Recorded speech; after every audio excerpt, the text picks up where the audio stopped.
Asal benda kecil pun rasa nak meletup. Tengah drive, orang potong pun rasa nak nangis. Pernah rasa macam tu? Bukan anda seorang dan bukan sebab anda overreact. Ada sebab dalam badan. Jangan skip sampai akhir. Saya ajar sekali apa boleh buat bila emosi asyik nak meletup. Kenapa emosi kita boleh mudah meletup? 1. Hormon tak stabil. Terutama masa PMS, lepas bersalin, awal kehamilan atau perimenopause, hormon estrogen dan progesteron turun naik. Serotonin, hormon happy pun terganggu. Akibatnya, mood swing, cepat marah, sedih tak tentu pasal 2, stres yang terpendam.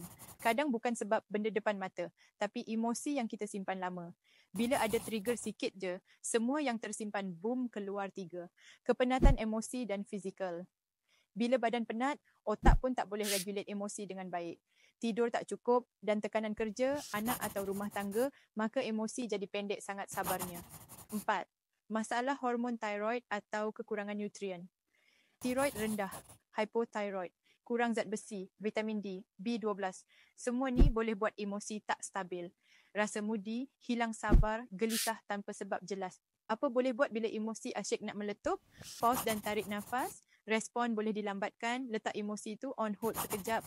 Cakap dengan orang yang selamat, bukan nak solusi tapi ruang meluah. Cukup tidur, cukup makan, cukup rehat.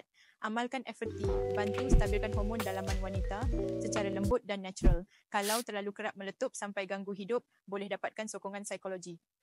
Meletup emosi bukan sebab anda lemah, tapi badan anda mungkin tengah jerit, perlukan rehat dan sokongan. Komen saya tengah belajar kawal diri kalau anda tengah dalam proses healing dan jangan lupa follow untuk lebih banyak konten kesihatan emosi wanita yang jujur dan membantu.